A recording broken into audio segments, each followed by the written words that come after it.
Welcome to your A2 unit on Communication and Internet Technologies. This unit is all about how data actually moves across the globe. We start with protocols and standards. A computer network is rarely homogeneous. A smartphone, a proprietary router, and a Linux server all speak completely different languages. To communicate, they need strict, agreed-upon rules for every single byte exchanged. You will master the TCP/IP 4-layer model. We will trace exactly how data is encapsulated as it moves down through the application, transport, internet, and link layers, turning a high-level message into a stream of physical bits. Next, we zoom in on the application layer. You will learn how protocols provide network services directly to end users. We will break down the mechanics of web communication, focusing on HTTP and its secure counterpart, HTTPS. For the exam, you need to know more than just what these acronyms stand for. You will learn to step through the exact cryptographic handshake that protects modern internet traffic, securely exchanging symmetric keys over an insecure network. But the internet is much more than just web pages. You will trace the exact text-based command sequences that computers use to upload files via FTP and route emails using SMTP.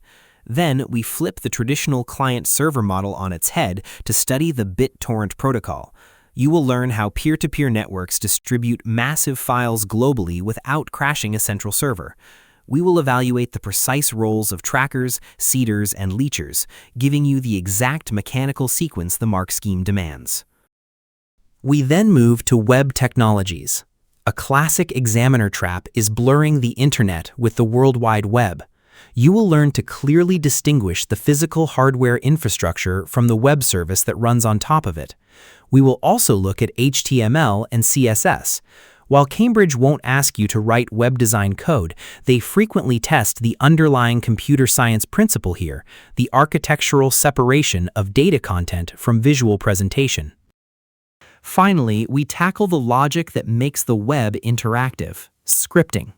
You will contrast client-side execution, which handles local event-driven logic and immediate form validation in the browser, with server-side scripting, which generates dynamic pages and securely queries back-end databases.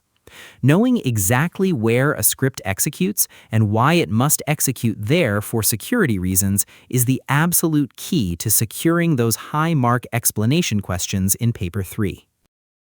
By the end of this unit, you will have a complete examiner-level understanding of how the modern internet functions, from the lowest network layers right up to dynamic web applications. You will be ready to tackle the toughest networking questions Cambridge can throw at you. Let's get started.